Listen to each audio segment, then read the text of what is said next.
Shalom, selamat pagi menjelang siang, saudaraku yang dikasihi oleh Tuhan. Saya biasa mengomentari puji-pujian. Puji-pujian yang kita naikkan tadi sangat bagus. Ku percaya janjimu ajaib terukir dalam kehidupanku. Saya ingin sampaikan buat saudara, yang namanya janji Tuhan itu ajaib, dahsyat, dan luar biasa. Yang namanya janji Tuhan, firman Tuhan, dan rancangan Tuhan itu gak pernah berubah.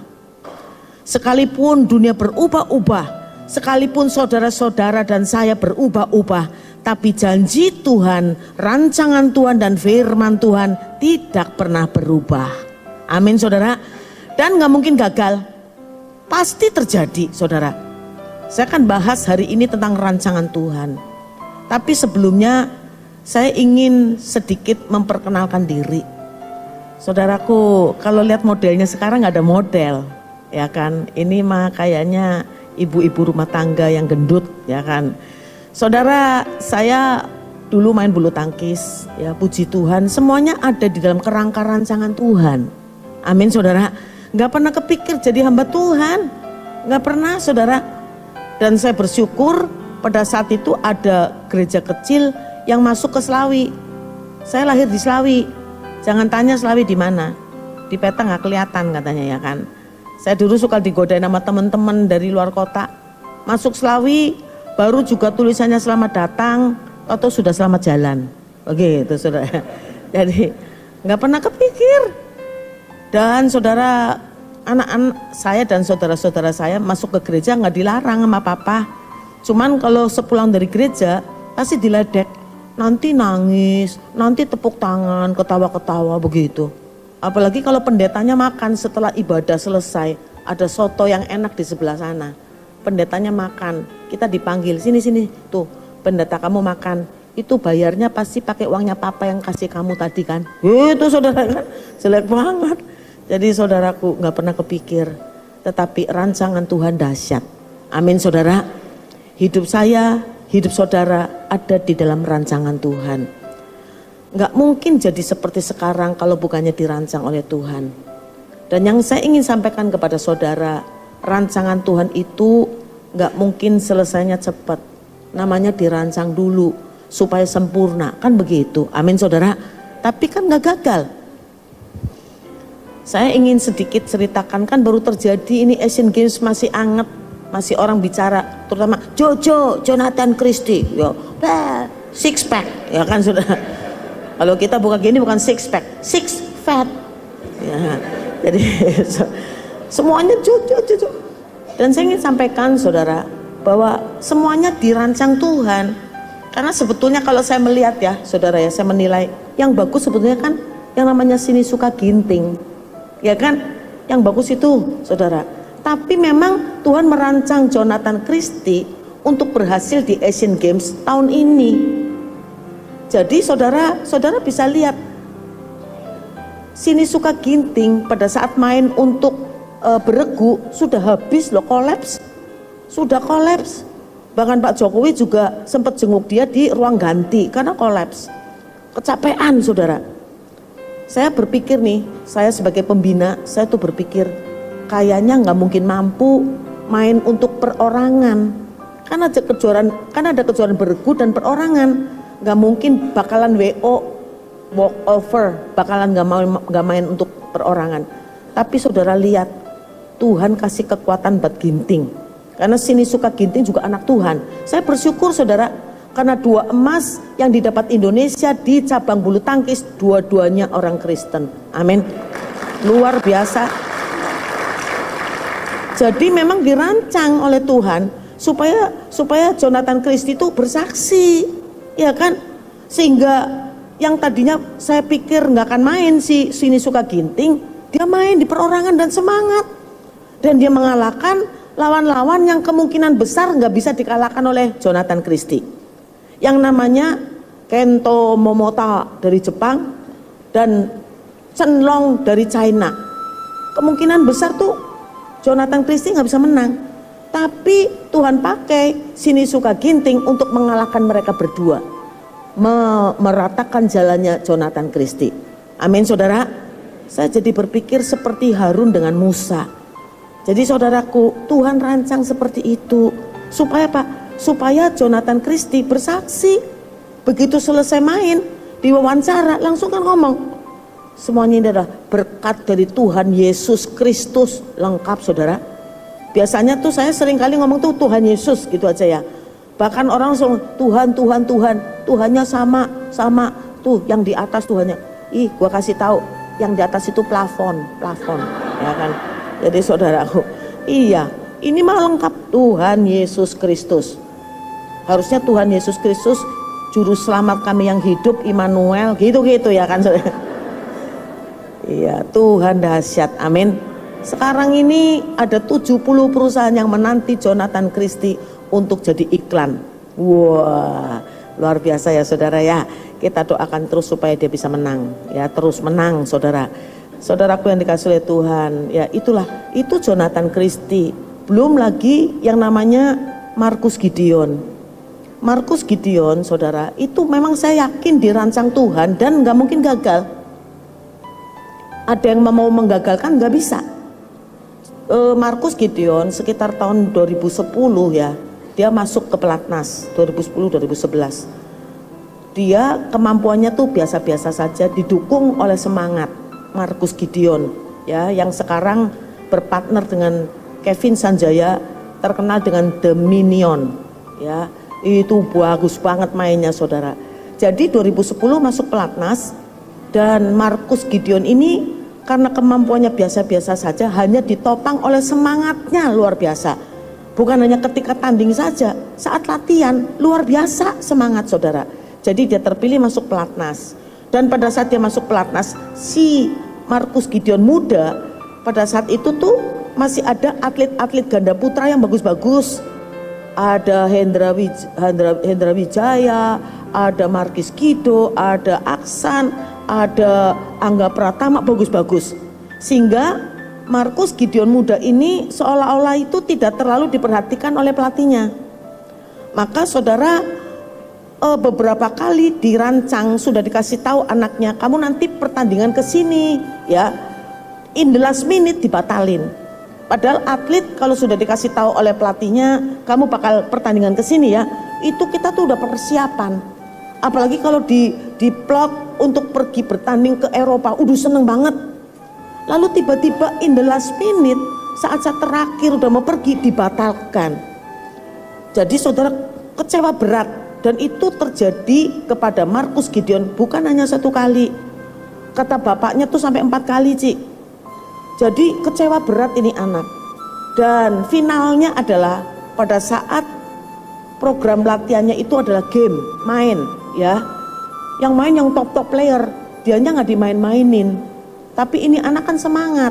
Jadi dia ambil shuttlecock, ambil raket, terus tepok sama tembok, saudara. Karena semangat itu anak. Cuman dia kepengen nanya sama pelatihnya, kok kapan saya dimainin? Jawaban pelatihnya apa? Alah, kamu mah lawannya tembok saja, begitu saudara. Nah di situ tuh dia kecewa berat, sehingga dia beres-beres, lalu pulang ke rumah, keluar dari pelatnas. Ini papahnya yang cerita. Sebelum saya cerita ini saya sudah izin dulu. Nanti si I mau khotbah di Cijantung, ya kan, di sini JCC, boleh ya nyok, Ci Im itu ceritain kisahnya kamu. Oh nggak apa-apa Ci, katanya gitu. Udah izin dulu gua ya. Jadi saudaraku, papanya ngomong begini cerita, malam-malam datang itu anak Ci bawa koper sambil nangis, nggak mau masuk pelatnas lagi. Papanya juga kecewa gitu, kenapa kamu keluar? Dan dia balik ke klub, dia coba tanya kepada ketua klubnya, kalau saya kan udah keluar dari pelatnas, nanti kalau pertandingan bisa nggak dibiayain? Ketua klubnya bilang begini, ah siapa suruh kamu keluar dari pelatnas, saya nggak bisa biayain. Kecewa ya, sehingga dia tadinya tuh sudah memutuskan untuk sekolah. Tiba-tiba Markis Kido itu dari Jaya Raya, saya sekarang ini ketua di Jaya Raya, klub Jaya Raya, saudara, bulu tangkis, bukan pencak silat ya kan. Jadi saudara, berapa emas tuh. Jadi saudara, Markis Kido keluar dari pelatnas, Terus ngomong ke saya, Ci boleh nggak saya partner dengan Marcus Gideon? Saya juga kaget loh, kamu nih juara Olimpiade, juara dunia, juara All England, juara Asian Games, kok mau partner sama Marcus Gideon yang belum punya prestasi? Cuman saya melihat bahwa Marcus Gideon mainnya masih bagus, jadi dia masih mau main lagi, tapi kan sudah nggak muda. Jadi yang diperlukan partnernya tuh memang yang muda, yang semangat, ya ini mungkin cocok. Jadi oke, dicoba saja. Dicoba dan dibiayai oleh Jaya Raya, ya, sehingga mereka main berdua, Marcus Gideon dan Marcus Gideon, pertandingan sempat menjuarai 2 kali Super Series Premier, sampai akhirnya dia mencapai ranking 9 dunia, ya. Dan saudara, saya seneng banget itu. Lalu saudara, tiba-tiba ada pelatih baru untuk ganda putra yang punya anak juga main ganda putra. Dan dia pelatih ini ingin supaya anaknya partner dengan Kido. Akhirnya Pak Kido dengan Gideon dipecah, saudara. Saya juga kecewa berat gitu, tapi nggak bisa apa-apa. Karena apa? Karena anaknya juga Gidonya mau pecah. Saya kecewa, saudara. Dan Marcus Gideon juga kecewa, dia bilang begini, udahlah kali ini saya benar-benar nggak mau main lagi, Ci. Udah mau sekolah. Loh, tiba-tiba dia dipanggil lagi masuk pelatnas. Yang harusnya nggak mungkin. Kalau ada atlet masuk pelatnas dan kemudian keluar dengan kemauan sendiri, biasanya pelatnas nggak mau undang lagi karena gengsi. Tapi pada saat itu Kevin Sanjaya itu partnernya dia itu cedera, jadi pelatihnya lagi cari siapa kira-kira yang paling cocok untuk si Kevin Sanjaya. Maka dipanggillah Marcus Gideon dan moncer, sekarang ranking 1 dunia. Amin, saudara. Dan dua-duanya anak Tuhan, ya. Setiap kali habis main kan gini-gini, pasti anak Tuhan dong, ya kan saudara. Kalau unter-unter ngene mbuh beda, ya kan saudara ya. Tapi nek ngene-ngene iki pasti, ya kan saudara. Jadi saudaraku, Kevin Sanjaya, Marcus Gideon, Jonathan Christie mengharumkan nama bangsa dan negara dan orang kita anak Tuhan. Amin, saudara. Ya, memang yang namanya Marcus Gideon harus diberkati, namanya juga Marcus Gideon, perjanjian baru, perjanjian lama. Haleluya, saudara. Tuhan dahsyat, amin saudara. Itulah rancangan Tuhan. Yang saya himbau kepada saudara, bukan himbau, paksa saudara harus percaya. Karena yang bicara ini nenek-nenek umur 67, ya kan?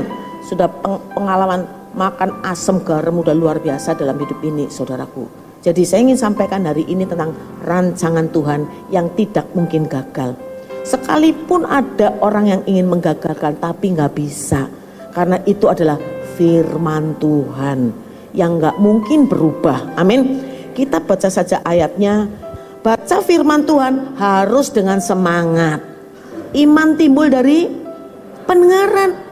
Jadi firmannya bagus, saudara memperkatakan, membacanya juga dengan semangat supaya timbul iman.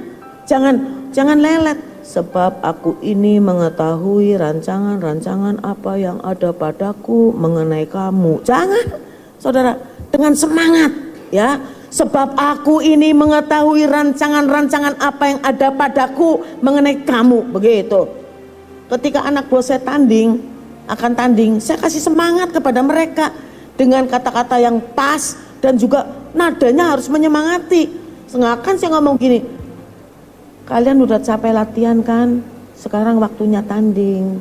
Kalian buktikan ya, mudah-mudahan menang. Enggak saudara. Saya pasti latihan sudah mati-matian, penuh dengan pengorbanan. Kadang kamu cedera loh. Sekarang waktunya kamu buktikan. Berdoa, jangan mau kalah, harus menang. Amin. Semangat ya, awas lelet. Kita baca Yeremia 29 ayat 11 dulu. 1, 2, 3. Sebab aku ini mengetahui rancangan-rancangan apa yang ada padaku mengenai kamu. Demikianlah firman Tuhan, yaitu rancangan damai sejahtera dan bukan rancangan kecelakaan, untuk memberikan kepadamu hari depan yang penuh. Amin. Yesaya 14 ayat 24. Tuhan semesta alam telah bersumpah firman-Nya, sesungguhnya seperti yang kumaksud demikianlah akan terjadi. Dan seperti yang kurancang, demikianlah akan terlaksana. Ayat 27, 1, 2, 3. Tuhan semesta alam telah merancang, siapakah yang dapat menggagalkannya? Tangannya telah teracung, siapakah yang dapat membuatnya ditarik kembali? Amin. Terima kasih saudara, silakan duduk. Aku ini mengetahui rancangan-rancangan apa yang ada padaku mengenai kamu, yaitu rancangan damai sejahtera, bukan kecelakaan, untuk memberikan kepadamu hari depan yang penuh harapan. Amin saudara. Itu rancangan Tuhan yang gak mungkin gagal.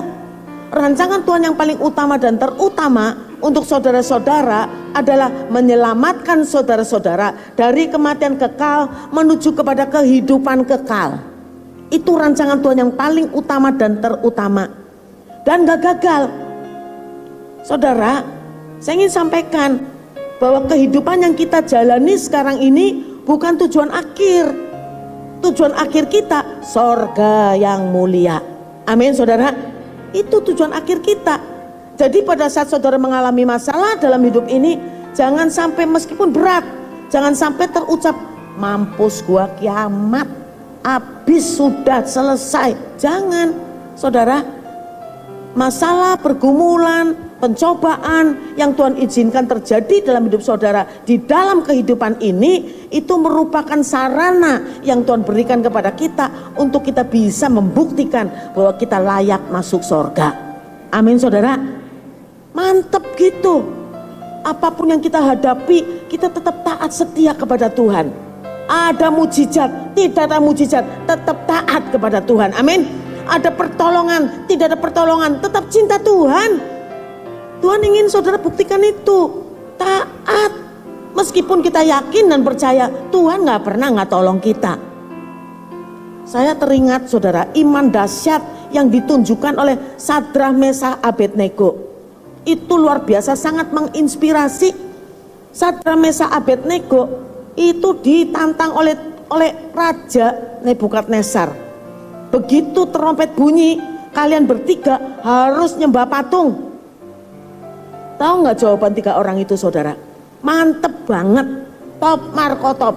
Ya, jawabannya apa tiga orang itu? Ngomongnya gini nih, tuanku raja, kamu tuh nggak usah pakai nanya-nanya, kira-kira gitu. Lu tuh nggak usah nanya-nanya, karena jawabannya sudah pasti. Kita bertiga nggak mungkin nyembah patung, gitu loh saudara. Nggak usah nanya-nanya. Karena jawabannya udah pasti, nggak akan saya nyembah patung. Itu loh, nggak akan pernah pindah ke lain hati. Amin. Apapun masalah saudara, jangan pernah pindah ke lain hati. Itu lagunya Katon Bagaskara.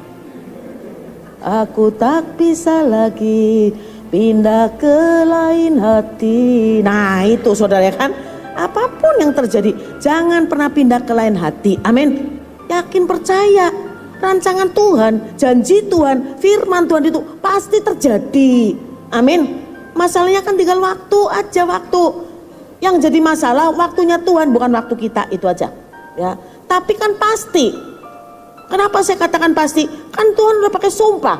Tuhan semesta alam telah bersumpah firman-Nya. Firman Tuhan itu nggak mungkin berubah.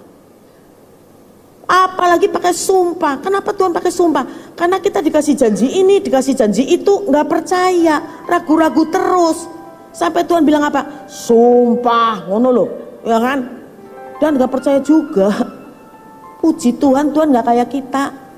Kalau kita nih udah janji sama orang tuh nggak percaya juga. Dulu sebelum bertobat pasti kita ngomong sumpah, dan nggak percaya juga. Ayo, kita pasti ngomong apa? Ya udah nggak jadi aja, nggak usah, nggak jadi, resek, nggak jadi. Saudara, tidak demikian dengan Tuhan.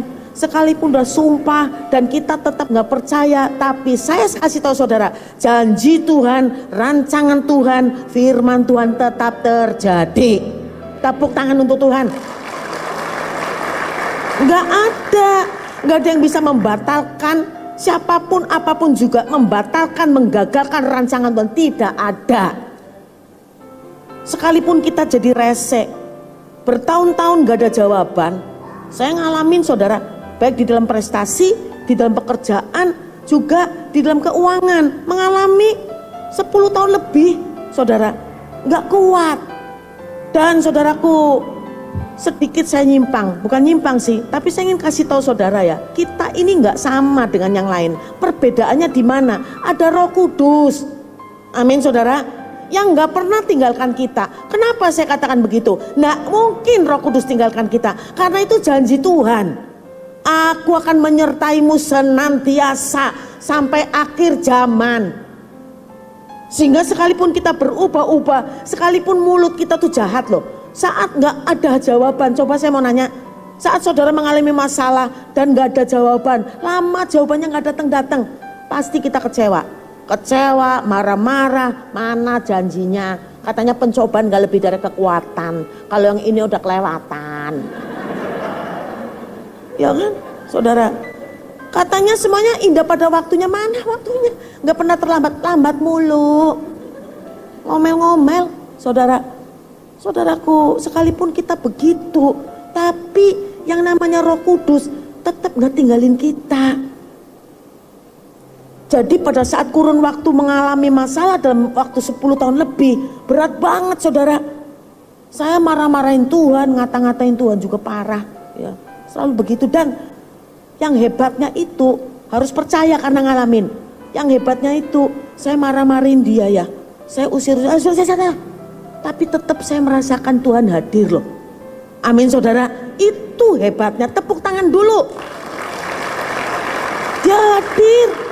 Saudara, saya tetap merasakan dia hadir. Saya usir-usir, tapi saya ingin kasih tahu saudara, dia tidak pernah tinggalkan saya. Saya yakin dia juga tidak akan pernah tinggalkan saudara. So, yang penting apa? Sabar dan berdoa. Dua kata yang dulu saya nggak suka, sabar, berdoa. Saat mengalami masalah itu, maaf ya, hamba-hamba Tuhan, ya kan, nasihatnya, khotbahnya, saudara seiman juga begitu. Kata-katanya sama, heran saya. Cuman itu aja, sabar, berdoa. Saya jawab, sudah. Berdoa ada berbagai macam posisi, udah, ya kan. Waduh, tangan, udah. Saya dari GKI, ya kan. Jadi pengakuan iman rasuli, udah, ya, berlutut sampai tengkurap glosor. Pakai bahasa macam-macam sudah. Gusti Allah, kula nyuwun pangampura Gusti. Nggak ada jawaban. Nggak ada jawaban, saudara. Jadi saudaraku yang dikasih oleh Tuhan, kan nggak mudah, saudara. Tapi saya ingin sampaikan, dia nggak pernah tinggalkan saya sedetik pun. Di dalam keadaan apapun juga, saya tetap merasakan dia ada. Amin, saudara. Ngasih kekuatan, jaga saya juga, nggak nyimpang kanan, nggak nyimpang kiri. Tetap jalan lurus, ikuti rancangan Tuhan yang tidak pernah berubah dan pasti terjadi. Amin, tepuk tangan untuk Tuhan. Harus percaya. Jadi saudaraku yang dikasih oleh Tuhan, saya mengalami dalam kehidupan, bahkan juga dalam olahraga bulu tangkis ini, saudara, berkat Tuhan, pertolongan Tuhan, jalan keluar dari Tuhan, itu luar biasa. Cara Tuhan untuk tolong kita, untuk berkati kita, itu luar biasa. Enggak, kalau mau diceritain sih nggak bisa habis. Kalau dia udah janji kepada kita, pasti menang, ya kan? Kalau Allah di pihak kita, siapa bisa melawan? Saudaraku, kan saudara ketika mengalami, bagaimana mungkin? Karena apa? Karena lawannya pada saat itu Uber Cup, lawannya itu Korea. Jadi ceritanya tuh waktu Uber Cup di Jakarta tahun 86 tuh, saudara, belum ada lahir ya. Saudaraku, itu kita dikasih target tuh semifinal. Kalau putranya juara, harus juara. Kalau putri semifinal aja udah bagus. Kan itu menghina, ya kan. Jadi saya kumpulin teman-teman satu iman, ya, saya tantang mereka, kalau Allah di pihak kita, siapa bisa melawan? Amin. Semangat, amin. Oke, mulai hari ini kita ibadah. Jadi setiap kali setelah selesai latihan, sore hari mandi, jangan makan dulu, kita ibadah dulu sederhana, karena belum ada yang khotbah. hanya sharing aja firman Tuhan, nyanyi-nyanyi, ya kan, terus sharing, terus berdoa. Tapi itu rutin kita lakukan. Pada hari H-nya, hari pertama kita melawan Inggris, Kanada. Jadi untuk masuk semifinal harus mengalahkan 3 negara kuat. Yang satu itu Kanada, yang kedua itu kita lawan Inggris, ketiga kita lawan Denmark. Kuat ini saudara. Jadi harus mengalahkan ini baru bisa mencapai semifinal target. Hari pertama melawan Kanada, kita kumpul biasa pegangan tangan. Kalau mau berangkat pertandingan biasanya begitu tuh, kalau pertandingan bergu, pegangan tangan, lalu nanti tim manajernya ngomong gini, mari kita berdoa menurut agama dan kepercayaan masing-masing. Apal gua, ya kan?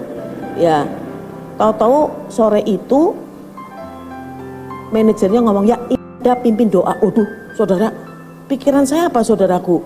Waduh, nanti kalau mau amin harus dalam nama Tuhan Yesus loh, ya kan?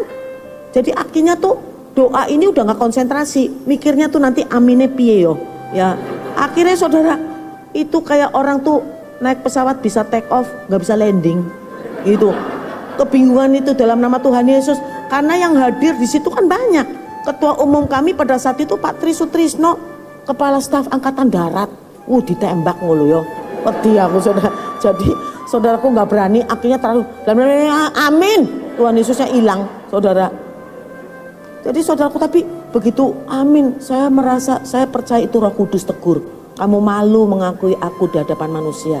Kamu lebih mempedulikan perasaan manusia daripada perasaanku. Waduh, saya sedih banget loh saudara. Jadi begitu nyampe ke Istora Senayan, saya langsung ke kamar ganti, langsung saya nangis, Tuhan ampuni saya. Tuhan tolong kasih saya kesempatan lagi. Karena pada saat itu meskipun mayoritas Kristen, gak pernah pendeta khotbah, gak pernah pendeta berdoa, gak pernah. Ini sekali-kalinya dikasih kesempatan, kok aku gak bener. Jadi saya minta Tuhan kasih kesempatan lagi. Makanya saudara, malam itu kita melawan Kanada. Tadinya saya khawatir Tuhan ngambek, kita kalah. Ternyata Tuhan baik saudara, amin saudara. Tetap menang saudara, ya kan. Aduh, Tuhan baik. Begitu selesai menang, kumpul lagi. Waduh, semua seneng ya. Tuhan baik, Tuhan baik. Dan saudaraku tahu-tahu manajernya ngomong lagi, ya Imelda pimpin doa. Waduh, cepet banget. Jadi saudara, supaya bisa berani, saya nggak panjang lebar, langsung saja dalam nama Tuhan Yesus kami sudah berdoa, amin. Nggak berani buka mata, langsung. Karena berat banget itu saudara. Lalu udah membayangkan tuh matanya orang-orang, karena belakangan saya nantinya diadili tuh saudara. Jadi saudaraku menang lawan Kanada, besokannya lawan Inggris, suruh mimpin doa lagi dalam nama Tuhan Yesus, menang. Suruh pimpin doa dalam nama Tuhan Yesus.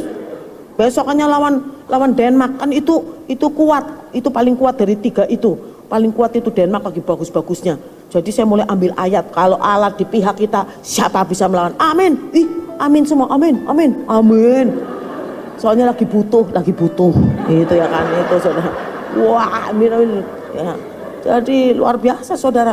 Jadi saudaraku lawan Denmark, menang saudara. Amin saudara. Wah, seneng semua, seneng. Akhirnya Pak masuk semifinal. Pak Tri ngomong gini, kalian ya di semifinal kalau menang hebat, kalah nggak apa-apa. Kenapa? Lawannya Korea. Wah, itu Korea itu saudaraku pada zaman itu 3 tunggal 2 ganda. Bergu itu 3 tunggal 2 ganda. Tunggalnya ranking dunia semua. Apalagi tunggal pertama namanya Su Nai Hwang, baru juara All England, badannya keker. Udah kayak laki-laki jalannya begini, ya kan, kayak ada bisul diketek.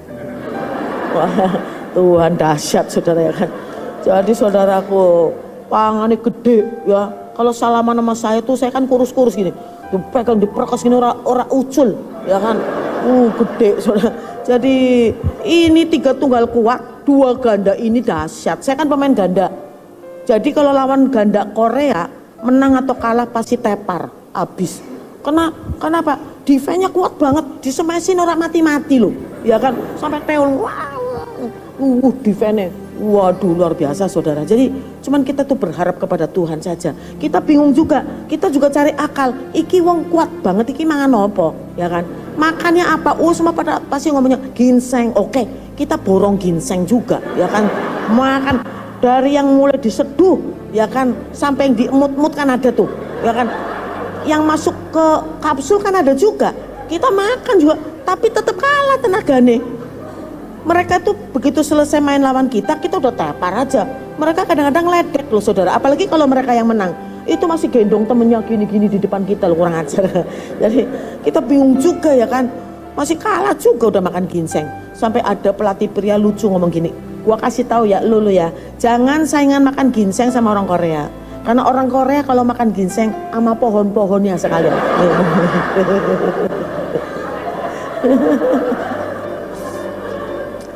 Akhirnya udah kita berserahlah kepada Tuhan.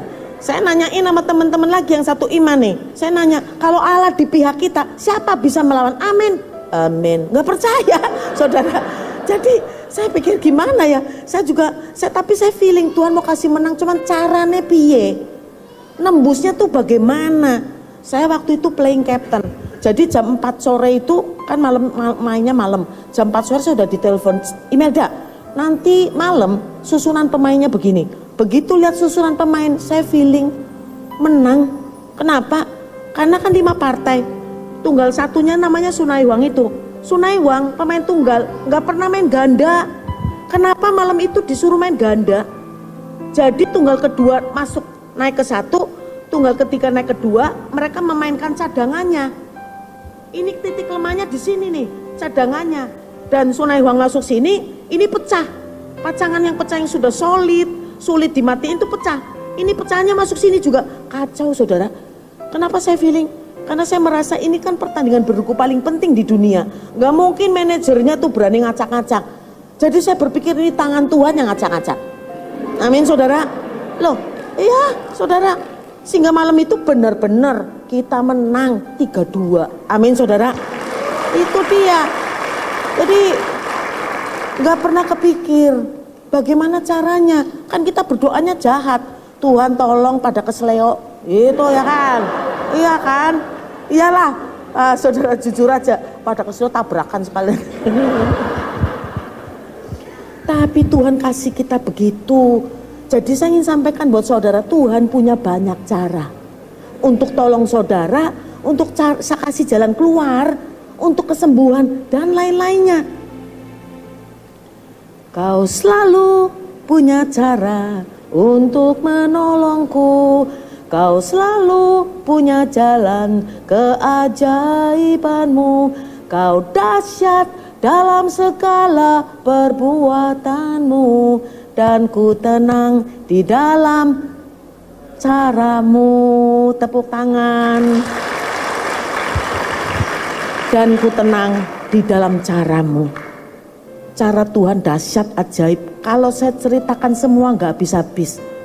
Gak pernah masuk akal. Kok bisa? Loh, sering begitu. Cara Tuhan itu loh, yang luar biasa, yang kita gak pernah terpikir. Makanya saya ingin sampaikan buat saudara, percaya saja pada rancangan Tuhan yang gak mungkin gagal. Caranya bagaimana? Ora usah belok mikir. Amin saudara. Ben Tuhan sing mikir.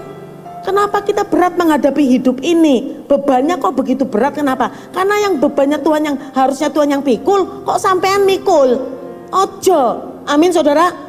Beban yang memang seharusnya dipikul oleh Tuhan, biar Tuhan yang pikul. Kene ora usah melok-melok, amin. Percaya saja, ku percaya janjimu ajaib, amin.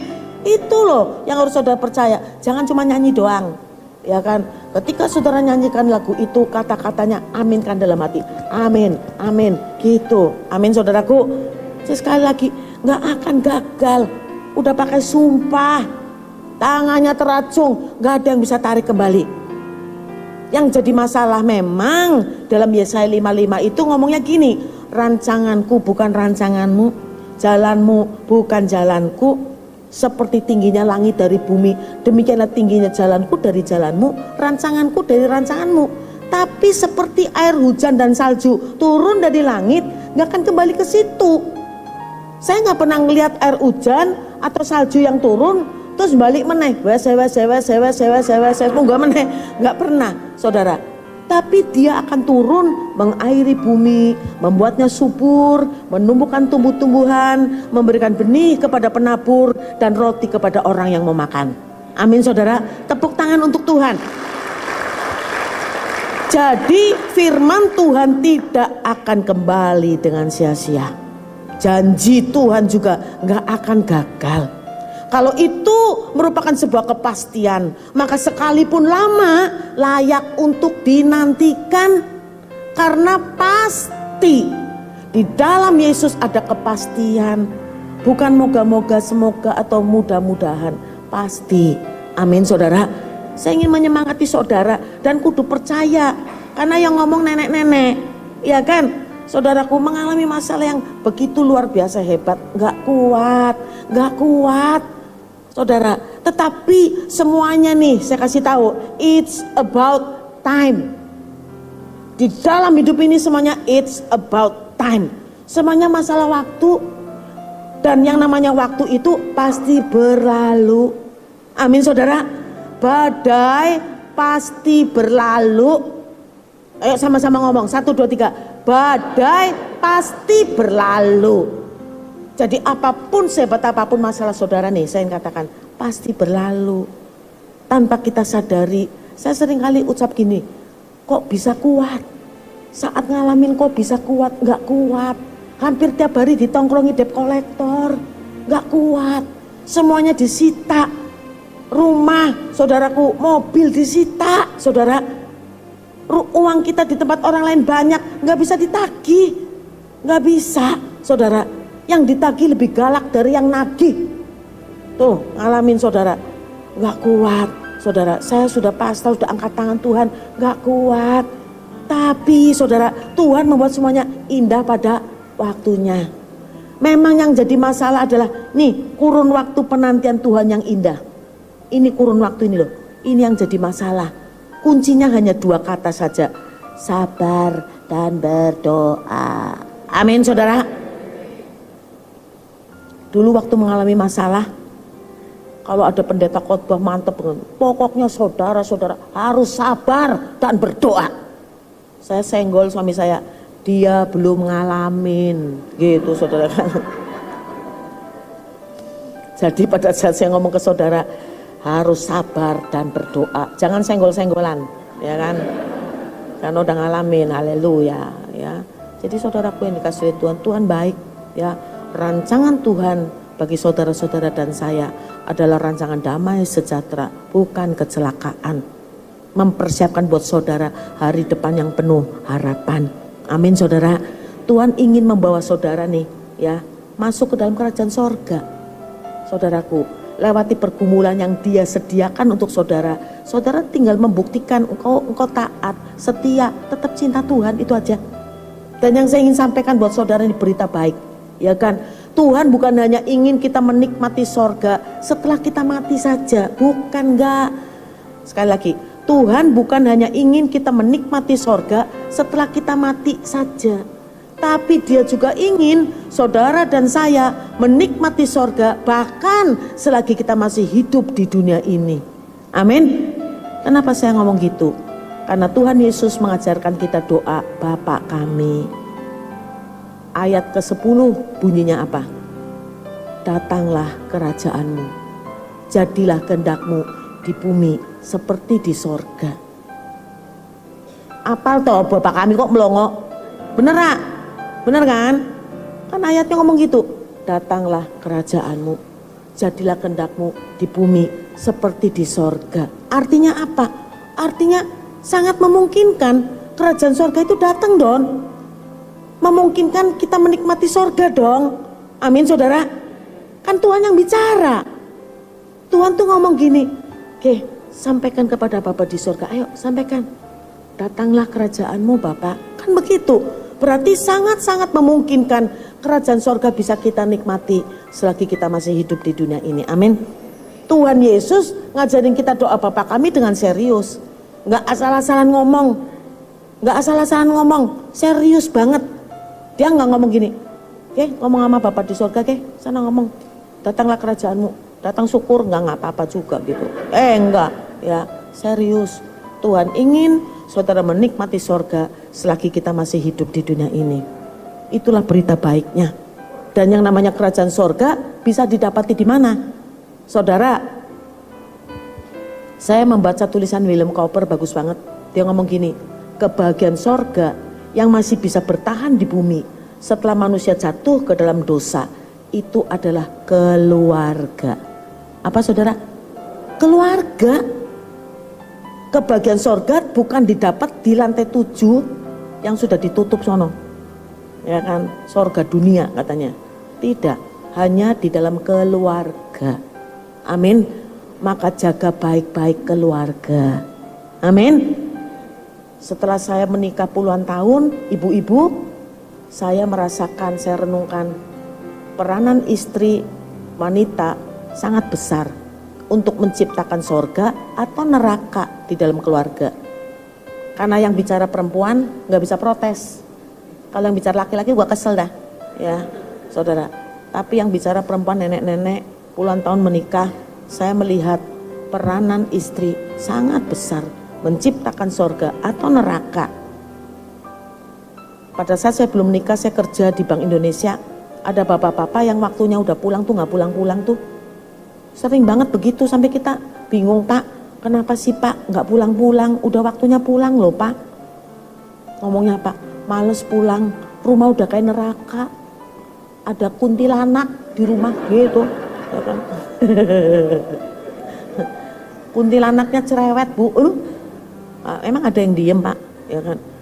Kuntilanak. Gimana bisa saya menikmati di rumah? Pengen pulang nggak pengen pulang lah. Udah cerewet, nuntut melulu, omongnya kasar, nanti protes sana, protes sini, males pulang, boro-boro mau curhat ke istri Bu, nggak bisa, saya mau curhat dia udah gitu, ya. Jadi para istri harus bisa menciptakan sorga, amin Bu. Jangan bapak-bapak yang jawab, amin Bu. Iya, ya kan, menciptakan sorga. Jadi kemanapun bapak-bapak suami pergi, kepengen cepet-cepet pulang, karena kan begitu, belum waktu pulang pengen cepet-cepet pulang lagi. Emang ada apa sih di rumah? Home sweet home, rumah udah kayak sorga, ada malaikat di rumah, haleluya, kan begitu Bu, ya Bu ya, ya seneng gitu cepet pulang. Ada masalah di kantor, pengen ketemu sama malaikat. Suami saya bilang begitu, mama tuh malaikatnya papa loh, meskipun gendut Pak. Ya siapa tahu ada malaikat gendut katanya gitu loh saudara kan.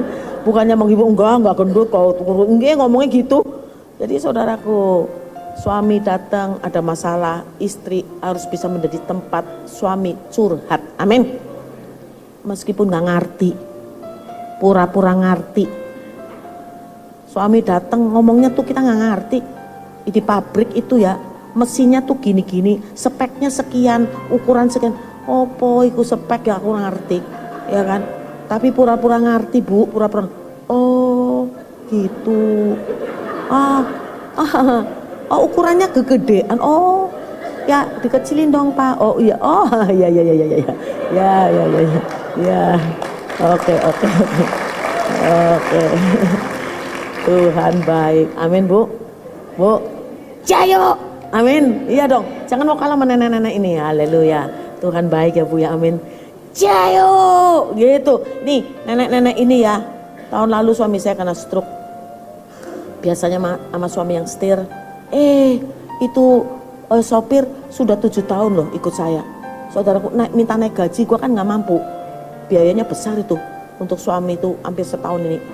Jadi saya gak kasih naik gaji, keluar. Ya udah sekalian aja. Jadi ngirit gua nyetir sendiri, kemana-mana setir sendiri. Ya kan, begitu turun pasti orang, setir sendiri pasti ngomong gitu orang. Emang kenapa sih? Ini masih gagal lagi, haleluya, amin. Iyalah, nih senjatanya ini. Kalau mau belok nggak dikasih, biasanya kan laki-laki kurang ajar. Lihat-lihat perempuan gitu mau belok tuh nggak dikasih. Oh, lorotin buka jendela. Ya udah lewat nek, gitu.